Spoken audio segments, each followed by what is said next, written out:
भारतीय काव्यशास्त्र MIC Hindi semester 5 MIC Hindi BA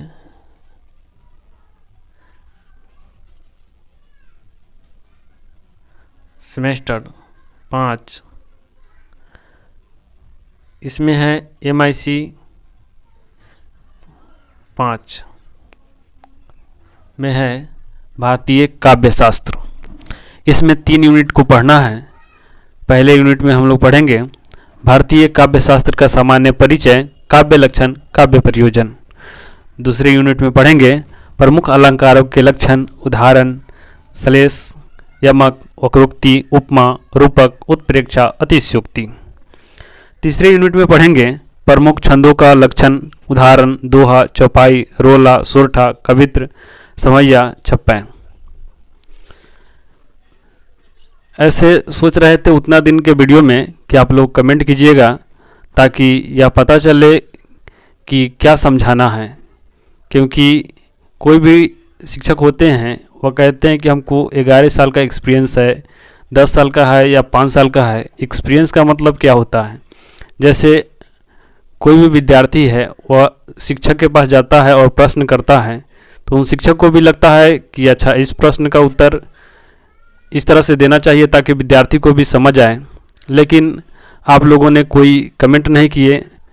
तो चलिए हम अपने जो भी समझे हैं उसके आधार पर हम आपको इसको समझाने का प्रयास करेंगे। भारतीय काव्यशास्त्र का सामान्य परिचय को जानने से पहले हम आपको बतलाते हैं कि आखिर काव्य क्या है।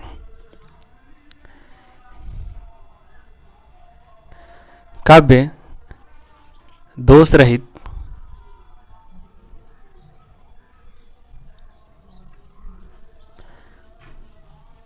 गुण सहित, यथासंभव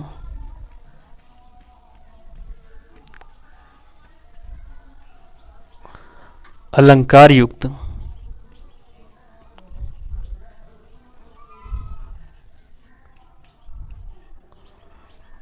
शब्द तथा अर्थ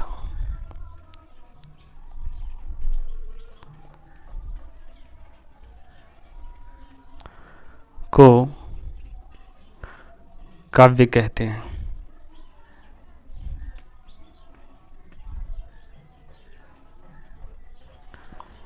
इसका क्या मतलब है? जैसे हम आपको समझाते हैं कि एक साधारण वाक्य है और उसको हम काव्य बना के बतलाते हैं। जैसे बारिश हो रही है,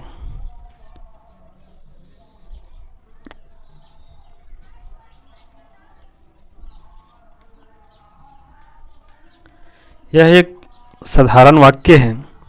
इसी बात को हम कहें कि रिमझिम बरसे पानी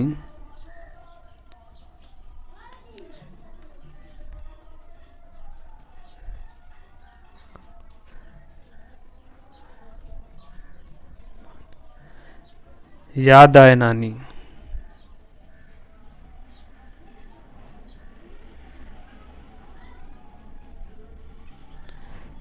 तो यह एक काव्य बन जाता है। जैसे कह सकते हैं एक साधारण वाक्य में तुम मिलो तो सही, इसे हम काव्य बना के समझाते हैं। जैसे कुमार विश्वास कहते हैं कि दिन संवर जाएंगे तुम मिलो तो सही, जख्म भर जाएंगे तुम मिलो तो सही, रास्ते में खड़े 2 अधूरे सपन एक घर जाएंगे तुम मिलो तो सही। यानी दिन संवर जाएंगे तुम मिलो तो सही, जख्म भर जाएंगे तुम मिलो तो सही, रास्ते में खड़े 2 अधूरे सपन एक घर जाएंगे तुम मिलो तो सही। एक और वाक्य लेते हैं। जैसे जीवन एक कहानी है,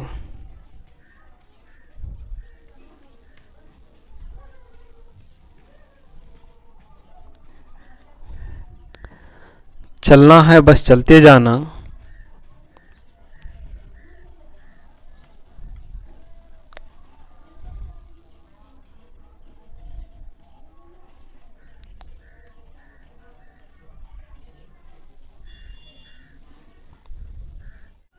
मंजिल को है पाकर आना,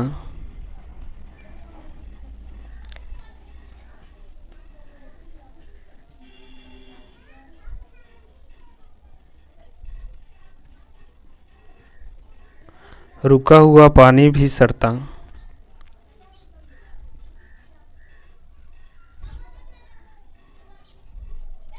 रुका हुआ पानी भी सड़ता,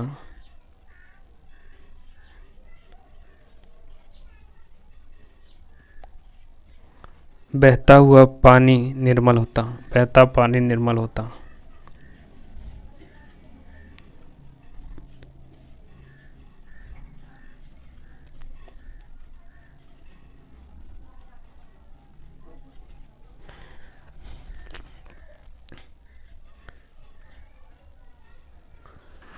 जीवन एक कहानी है या एक वाक्य है, इस पर एक काव्य आप लिख सकते हैं।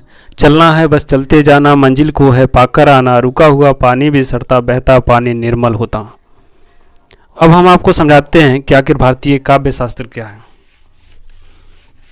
आप लोग समझ गए होंगे कि आखिर वाक्य और काव्य में क्या अंतर है।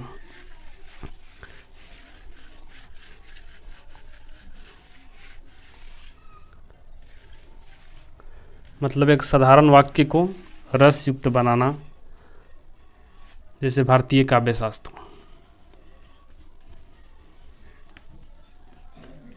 काव्य शास्त्र को अब हम लोग समझते हैं। काव्य को हम लोग समझ गए हैं। भारतीय काव्य शास्त्र है, इसको सबसे पहले भरत मुनि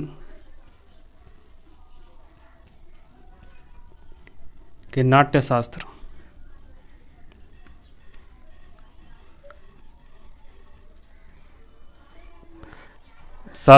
से उद्गत माना जाता है। यह जो नाट्य शास्त्र है वह रस प्रधान है। भारतीय काव्य शास्त्र में 6 संप्रदाय माने जाते हैं। पहला है रस संप्रदाय। भरत मुनि काव्य की आत्मा रस आनंद को मानते हैं।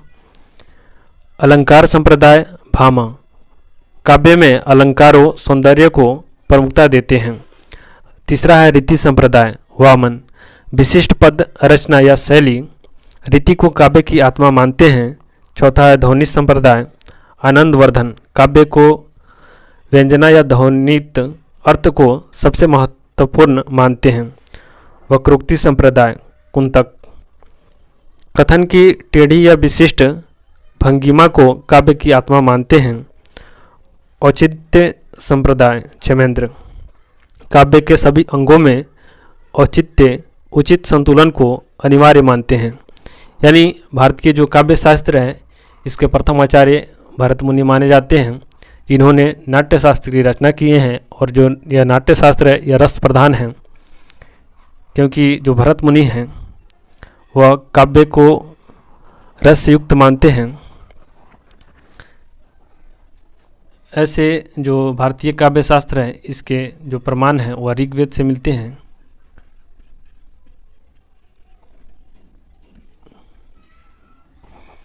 तो चलिए अब हम आपको भारतीय काव्य शास्त्र के एक सुंदर सा परिभाषा बताते हैं। भारतीय काव्य शास्त्र। भारतीय काव्य शास्त्र वह शास्त्र है जिसमें काव्य के स्वरूप, लक्षण, प्रयोजन, रस, अलंकार, गुण, दोष, रीति, ध्वनि आदि का व्यवस्थित विवेचन किया गया है।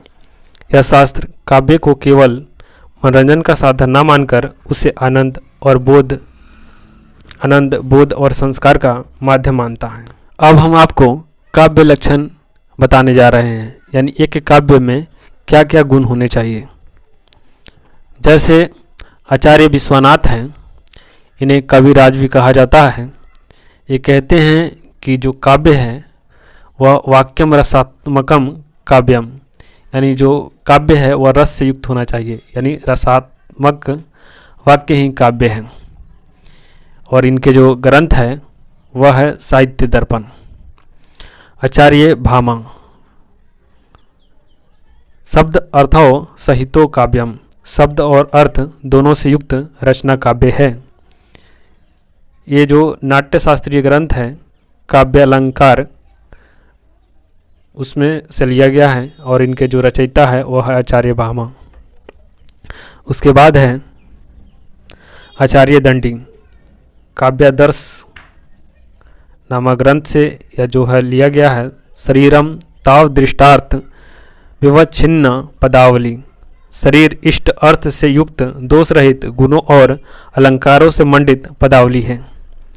उसके बाद है आचार्य वामन, ये जो ग्रंथ है उनका नाम है काव्यालंकार सूत्रवृत्ति, जिसमें वे कहते हैं रीतिरात्मा काव्यस्य, यानी रीति काव्य की आत्मा है। उसके बाद है आनंदवर्धन, ये कहते हैं ध्वन्यालोक नामक ग्रंथ जो लिखे हैं उसमें कहते हैं काव्यस्य आत्मा ध्वनि, यानी काव्य की आत्मा ध्वनि है। उसके बाद आचार्य मम्मटाचार्य, यानी मम्मटाचार्य हैं, वे लिखते हैं काव्य प्रकाश। यह बहुत से एग्जामों में पूछा जाता है। तद्दोषौ शब्द अर्थौ सगुणा वलंकृति पुनः क्वापि, दोष रहित गुण सहित और अलंकारों से युक्त शब्द और अर्थ काव्य है। यानी पहले ही हम बताए हैं कि एक वाक्य और एक काव्य में क्या अंतर होता है, उसके आधार पर आप काव्य के लक्षण समझ सकते हैं। अब हम आपको काव्य प्रयोजन के बारे में समझाते हैं। काव्य प्रयोजन यानी काव्य की रचना जो किए हैं उसका उद्देश्य क्या है, उसके बारे में हम लोग जानेंगे। काव्य प्रयोजन, इस पर सबसे पहले आचार्य मम्मट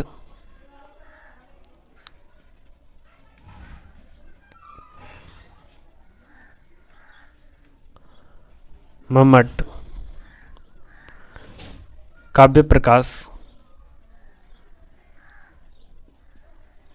नामक ग्रंथ की रचना करते हैं 11वीं सदी में।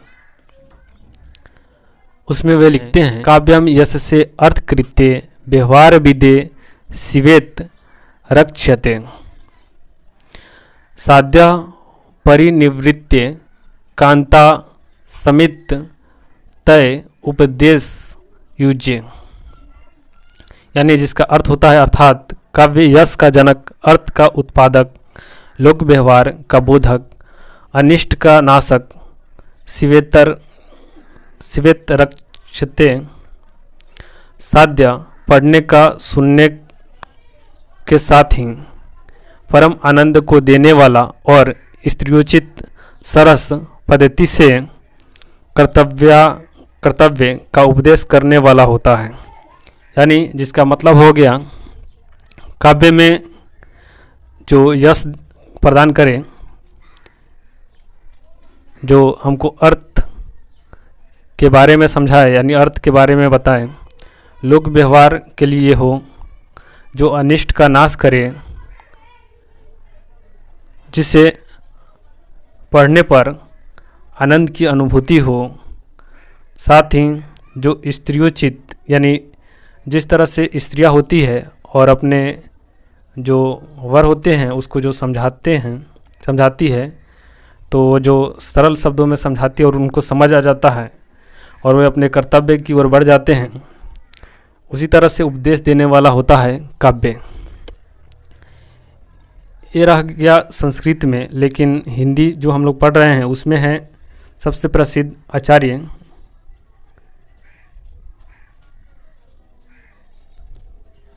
रामचंद्र शुक्ल।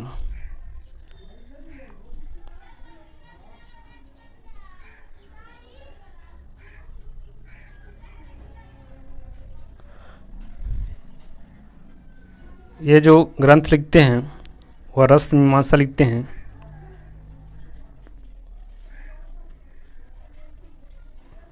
जो काव्य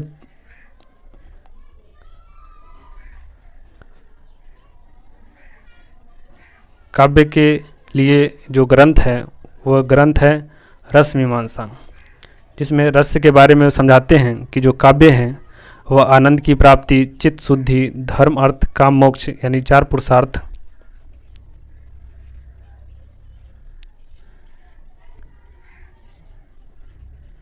सार्थ की प्राप्ति, लोक शिक्षा, सौंदर्य बोध। यानी काव्य ऐसा हो जिसके पढ़ने पर व्यक्ति के अंदर किसी चीज़ को समझने की या फिर उसको पढ़ने का इच्छा करे, वही होता है सौंदर्य बोध।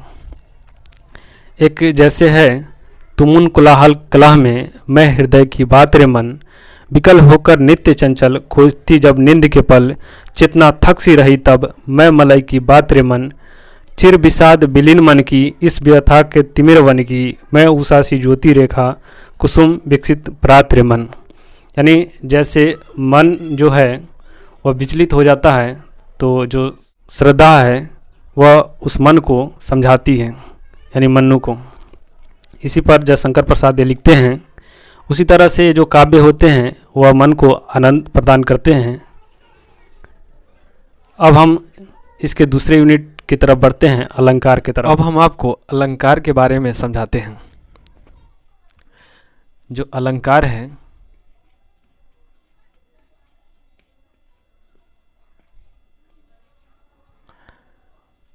वह अलम प्लस कार से मिलकर के बना हुआ है, जिसका अर्थ होता है आभूषण या गहना। यानी जो काव्य की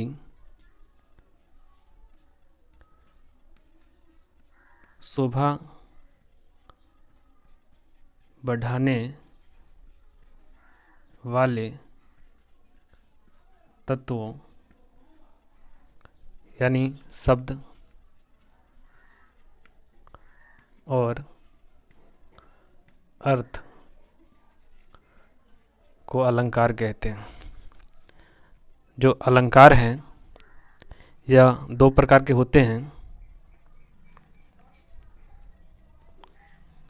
अलंकार मुख्यतः दो प्रकार के होते हैं।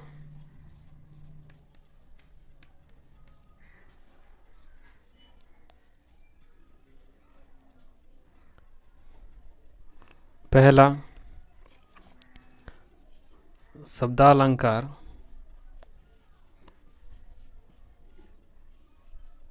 दूसरा है अर्थालंकार,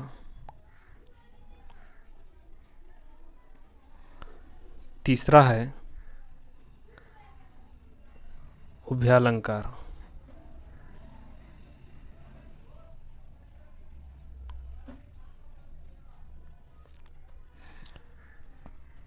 तो अब हम लोग समझते हैं कि शब्दालंकार में कौन कौन से अलंकार आते हैं। जैसे इसमें है श्लेष अलंकार, यमक अलंकार,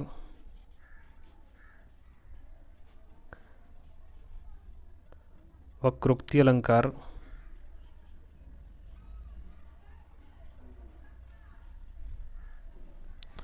और इसमें है अर्थालंकार में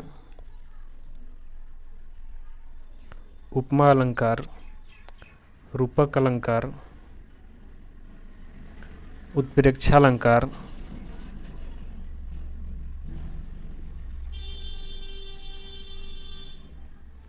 अतिशयोक्ति अलंकार।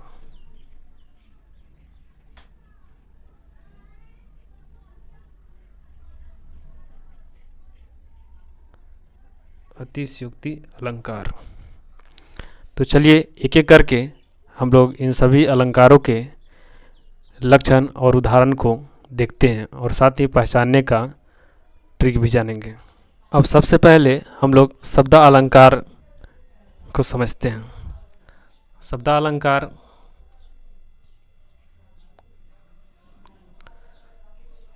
कार्य में तीन पढ़ना है, श्लेष, यमक और वक्रोक्ति। श्लेष में है इसके लक्षण एक ही शब्दों से दो या दो से अधिक अर्थों का बोध होना। पहचान है एक शब्द के अनेक अर्थ, जैसे कनक कनक ते 100 गुनी, मादकता अधिकाय, या खाए बौराय नर या पाए बौराय। यानी कनक कनक यहाँ 2 बार है। एक जगह कनक है, इसका मतलब है सोना, और एक जगह कनक है, इसका मतलब है धतूरा।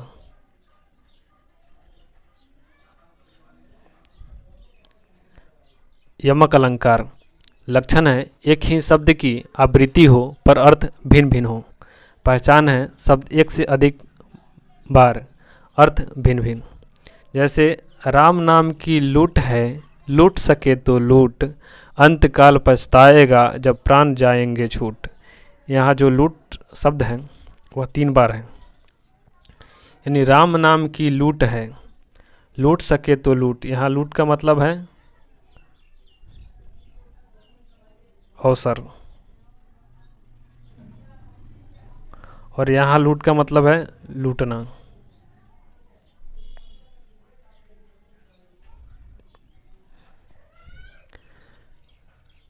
तीसरा है वक्रोक्ति अलंकार।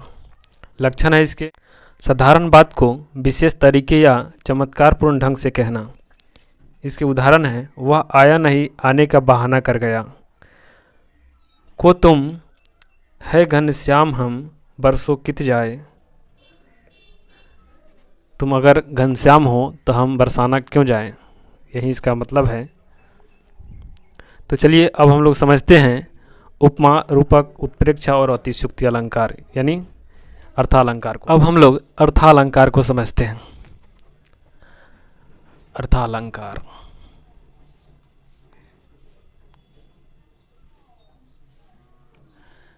इसमें है उपमा अलंकार। लक्षण जब किसी वस्तु की अन्य प्रसिद्ध वस्तु से समानता दिखाई जाए।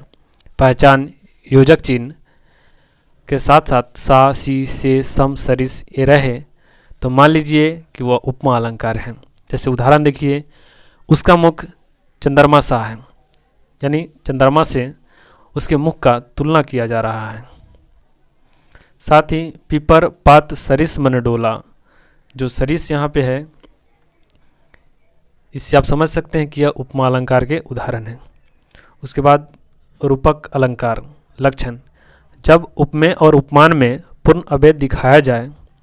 इसका पहचान है योजक चिन्ह सा, सी, से न रहे, इसमें सिर्फ योजक चिन्ह रहे, सा, सी, से नहीं रहता है। उदाहरण चरण कमल बंदव हरिराई, यहाँ पे जो चरण कमल है इसके बीच में योजक चिन्ह है, सा, सी, से नहीं है। वह रणभूमि का शेर है।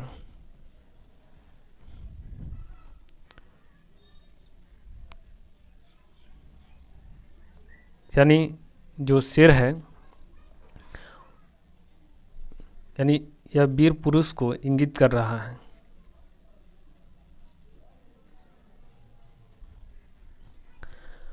मतलब जैसे उपमा और रूपक में क्या अंतर है। जैसे कि किसी के बारे में उसको मतलब प्रसिद्ध वस्तु को दे करके उदाहरण दिया जाए और उससे तुलना किया जाए, और रूपक मतलब होता है मतलब वही वो वस्तु है। उत्प्रेक्षा अलंकार। लक्षण जब किसी वस्तु में संभावना या कल्पना प्रकट की जाए। इसका पहचान है ज्यों, मानो, यू, मनु, जन, जानो, मनहु, जनहु। उदाहरण मेघ ऐसे गरज रहा है मानो सिंह दहाड़ रहा हो। मानो यहाँ पे जो शब्द है इससे आप समझ सकते हैं कि यह उत्प्रेक्षा अलंकार है। अतिशयोक्ति अलंकार। लक्षण जब किसी बात को अधिक चढ़ा बढ़ाकर कहा जाए। उदाहरण के लिए हनुमान की पूंछ में लग न पाई आग, लंका शीघ्र जल गई, गए निशाचर भाग। या फिर एक और है रणबीच चौकड़ी भर भर कर चेतक बन गया निराला था, महाराणा प्रताप के घोड़े का पड़ गया हवा से पाला था। तो चलिए अब हम लोग समझते हैं छंद के बारे में। प्रमुख छंदों का लक्षण। उदाहरण दोहा, चौपाई, रोला, सोठा, कवित्र, संवैया, छपाई। इसको समझने से पहले इसका हम भूमिका बनाते हैं। सबसे पहले समझते हैं छंद को। छंद क्या है? देखिए वर्णों और मात्राओं के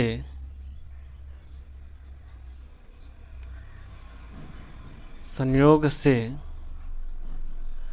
आनंद की अनुभूति होता है।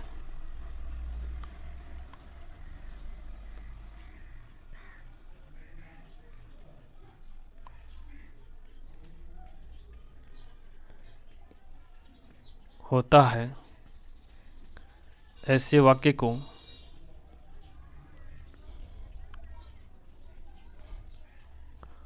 छंद कहते हैं।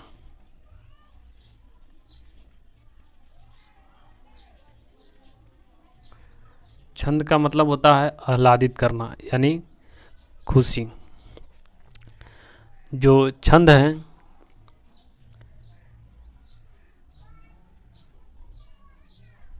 तो छंद शास्त्र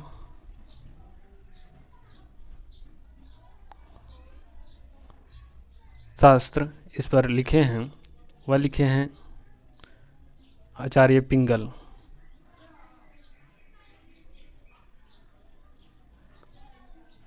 इसलिए छंद शास्त्र को पिंगल शास्त्र भी कहा जाता है।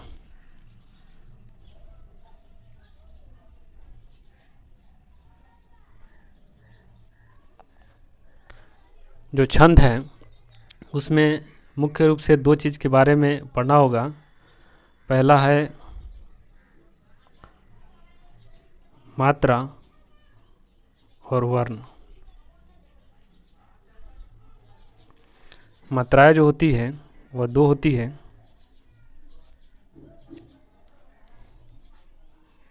यानी जो वर्ण है वर्ण ही मतलब मात्रा है। इसमें वर्ण को मात्रा कहा जाता है, यानी इसमें दो मात्राओं के बारे में चर्चा करेंगे। पहला है ह्रस्व वर्ण, दूसरा है दीर्घ।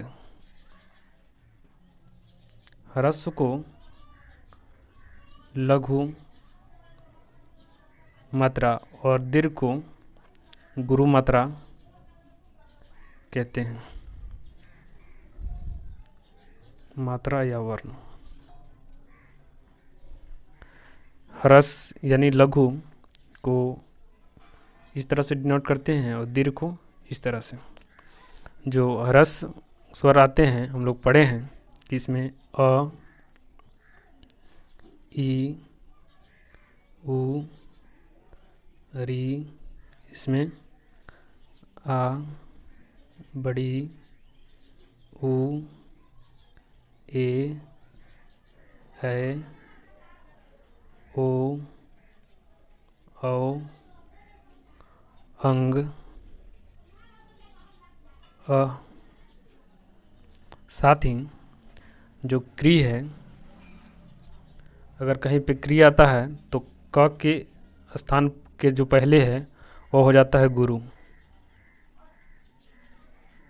यानी गुरु जो है उसको दो मात्रिक कहते हैं और जो लघु है ह्रस्व उसको एक मात्रिक कहते हैं। तो चलिए अब हम इन सभी को समझते हैं। उसको समझने से पहले एक और चीज़ समझ लीजिए। देखिए जैसे चरण और एक होता है मात्रा। मात्रा आप लोग समझ गए कि गुरु रहेगा तो दो और लघु रहेगा तो एक। चरण होता है जैसे हनुमान चालीसा है, उसमें कितने चरण हैं तो उसमें 4 चरण, मतलब हनुमान चालीसा में एक जो चौपाई होता है उसमें 4 चरण होते हैं। जैसे जय हनुमान ज्ञान गुण सागर, जय कपीस तिहु लोक उजागर, राम दूत अतुलित बल धामा, अंजनी पुत्र पवन सुत नामा। इसमें 4 चरण हैं और 16-16 इसमें मात्राएं होते हैं चौपाई में। साथ ही एक और चीज़ समझ लीजिए, गति, यति, गति, यति और तुक। गति क्या होता है? देखिए जैसे कोई भी वाक्य लिखते हैं, उस वाक्य को लयबद्ध तरीके से बोलने के लिए यानी उच्चारित करने के लिए, यानी उसका प्रवाह सही हो, जैसे रघुपति राघव राजा राम, उसके बाद कहते हैं पति तपावन सीताराम। यानी उसको लयबद्ध तरीके से बोलते हैं, उसको गति कहते हैं। यति मतलब होता है रघुपति राघव राजा राम, यानी विराम होता है, यानी जहाँ पे रुकते हैं उसको यति कहते हैं। और तुक क्या होता है, जैसे रघुपति राघव राजा राम, उसके अंत में म है, पति तपावन सीताराम, उसके अंत में भी म है, उसको तुक कहते हैं। यानी इसको हम लिख देते हैं, यानी गति। पढ़ते समय कविता के सुखद प्रवाह को गति कहते हैं। यति छंदों में विराम को यति कहते हैं। और तुक क्या होता है, छंदों के अंत में एक समान उच्चारण जो छंद को लयबद्ध बनाता, यानी जैसे रघुपति राघव राजा राम पति तपावन सीताराम, इसको लयबद्ध तरीके से गा रहे हैं तो ये क्या है, गति है। यति यानी पति रघुपति राघव राजा राम, यहाँ पे रुक रहे हैं तो यति है।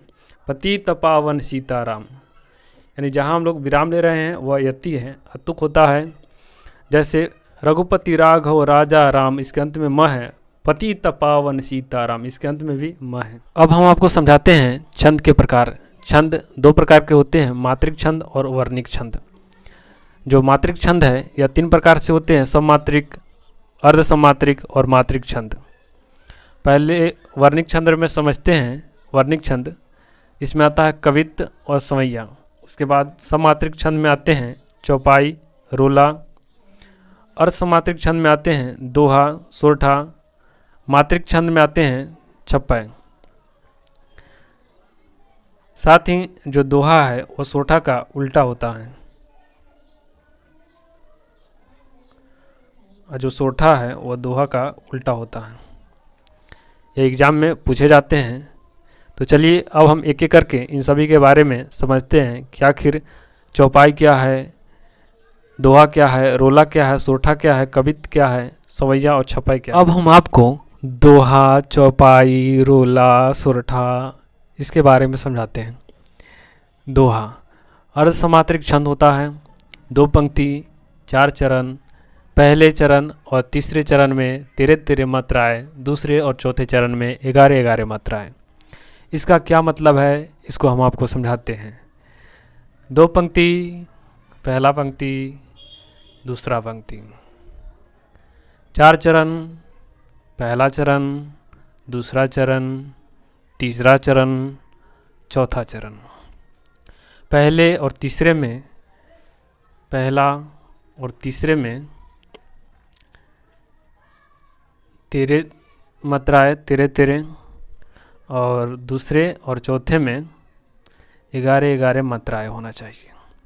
हम आपको गिन के बतलाते हैं। म है, म में यानी यह लघु है 1, न 1, ये गुरु है 2, 1 1 2,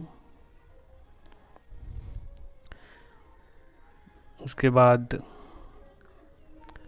2 1 1 1 1 2 4 5 6 6 2 8 8 2 10 10 11 12 13, यानी इसमें 13 है, ठीक है। उसके बाद 1 1, यानी 1 1 नहीं, मतलब लघु लघु गुरु, लघु लघु गुरु, लघु गुरु। अब गिनते हैं 1 2 4 5 6 8 9 9 2 11, इसमें 11। आप लोग इसी तरह से करके सब गिन सकते हैं। चौपाई है सममात्रिक छंद, 4 चरण, प्रत्येक चरण में 16-16 मात्राएं। उदाहरण: बुद्धिहीन तनु जानिके सुमिरौ पवन कुमार, बल बुद्धि विद्या देहु मोहि हरऊ कलेश विकार। प्रेम से बोलिए सियावर रामचंद्र की जय। रोला सममात्रिक छंद, 4 चरण, प्रत्येक चरण 11-11 मात्राएं। सत्य कहूँ सुन लेहु सभी, सत्य बिना ना सुख होई, सत्य मार्ग जो चल पड़े जीवन सफल वह होई। सोरठा, यानी यह सोरठा होता है, यह दोहा का बिल्कुल उल्टा होता है। आप लोग याद रखिएगा, एग्जाम में बहुत बार आता है।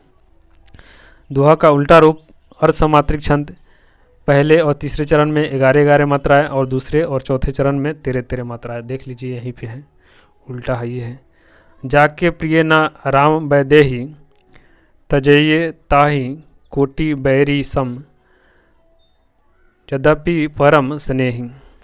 यह एक सुरठा है।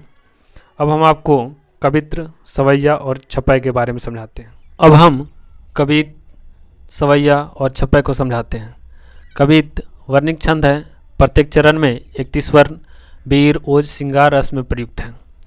उदाहरण: देखो हनुमान युद्ध करत, रन में गिर अरिदल भारी, प्रज समान भुज दंड चले, कांपे गगन धरा सारी। सवैया वर्णिक छंद है। प्रत्येक चरण में 22 से 24 वर्ण। प्रशंसा वीर वर्णन में इसका प्रयोग होता है। उदाहरण: चारु चंद्र की चंचल किरणें, खेले गालो परसाई। छप्पै विषम मात्रिक छंद है। 6 चरण रोला प्लस उल्लास उलाला मिलकर के यह छप्पै का निर्माण होता है, यानी छप्पै बनता है। उसके बाद यह वीर गाथाओं में इसका प्रयोग होता है। आप लोग याद कीजिएगा कि इसमें 6 चरण होते हैं। उदाहरण है: रन में बजे नगाड़े भारी, शत्रु दल भय खाए, सिंह समान वीर चले, धरती कांप उठाए। तो यहीं पे ये चैप्टर सब समाप्त हो रहा है, यानी MIC जो 5 है हिंदी, वो समाप्त हो रहा है। अगर आप लोग कमेंट किए होते तो जो आपका डाउट होता उसी को एक्सप्लेन करते। अगर कमेंट नहीं किए हैं तो हमने सबको एक्सप्लेन कर दिए हैं। अब हम इसके प्रश्न उत्तर को देखते हैं। हिंदी सेमेस्टर 5, भारतीय काव्य शास्त्र MIC 5, वस्तुनिष्ठ प्रश्न। इकाई 1, भारतीय काव्य शास्त्र का सामान्य परिचय, काव्य लक्षण, काव्य प्रयोजन। काव्य हेतुओं पर सर्वप्रथम किस ग्रंथ में विचार किया गया है? तो वह किया गया है अग्निपुराण में। काव्यादर्श किस कवि का ग्रंथ है? तो वह है आचार्य दंडी। प्रतिभा का असाधारण कोटि की मेधा किसने माना है? डॉक्टर नागेंद्र। शब्द अर्थों सहितो काव्यम, काव्य लक्षण किस कवि का है? तो वह है आचार्य भामा। यद्यपि जाति सुलक्षणी सुबरन सरस सुवृत्त काव्य लक्षण किसके द्वारा दिया गया है? आचार्य केशवदास। मनोभाव शब्दों का रूप धारण करते हैं। मनोभाव शब्दों का रूप धारण करते हैं वही कविता है, चाहे वह पदात्मक हो चाहे वह गद्यात्मक। नामक परिभाषा किसने दी है? हजारी प्रसाद द्विवेदी। काव्य शास्त्र के प्राचीन नाम कौन कौन से हैं? साहित्य शास्त्र, अलंकार शास्त्र, समीक्षा शास्त्र, उपर्युक्त सभी। खाली स्थान ने काव्य का सृजन इसलिए किया कि मरणोपरांत यह मेरी स्मृति का चिन्ह बना रहे। तो यह है जायसी जी। जायसी जी कहते हैं, फूल मरे पर मरे न बासु, यानी फूल मरता है पर सुगंध नहीं मरता है। उसी तरह से मेरा जो कृति है, काव्य है, वह कभी नहीं मरेगा। इकाई 2, प्रमुख अलंकारों के लक्षण। उदाहरण: श्लेष, यमक, वक्रोक्ति, उपमा, रूपक, उत्प्रेक्षा, अतिशयोक्ति। जहाँ उपमेय और उपमान में पूर्ण समानता बताई जाए वहाँ रूपक अलंकार होता है, यानी उसको निश्चित किया जाए तो वह रूपक होता है। उसके बाद है 3 बेर खाती थी वह 3 बेर खाती है में कौन सा अलंकार है? तो इसमें है यमक अलंकार, क्योंकि यहाँ जो बेर है वो 2 बार आया हुआ है और दोनों का अर्थ अलग अलग है। जैसे एक बेर मतलब फल और एक बेर मतलब समय।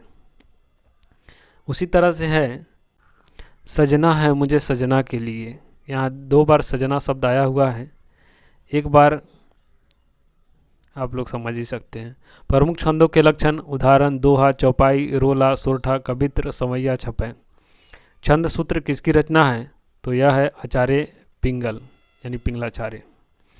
छंद का उल्लेख सर्वप्रथम कहाँ मिलता है? तो वह मिलता है ऋग्वेद में। चरणों के अंत में एक समान मात्रा एवं वर्णों की आवृत्ति आना कहलाता है तुक।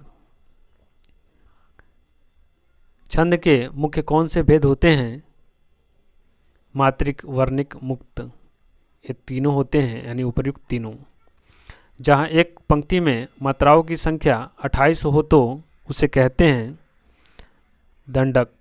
चौपाई के प्रत्येक चरण में कितनी मात्राएं होती है, तो वह होती है 16। 4 चरण होते हैं चौपाई में, यह इस चैप्टर में नहीं है।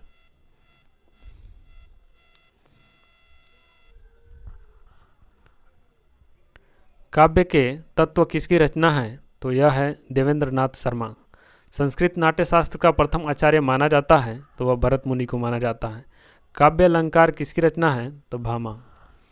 काव्य हेतु में हेतु से तात्पर्य है, हेतु मतलब करण होता है। वाक्यम रसात्मक काव्यम किनके द्वारा दिया गया है, तो वह विश्वनाथ कविराज। लघु उत्तर ये प्रश्न है, किन्हीं 2 प्रश्नों का उत्तर देना है। काव्य लक्षण से आप क्या समझते हैं, इसके बारे में आप लोग लिखिएगा।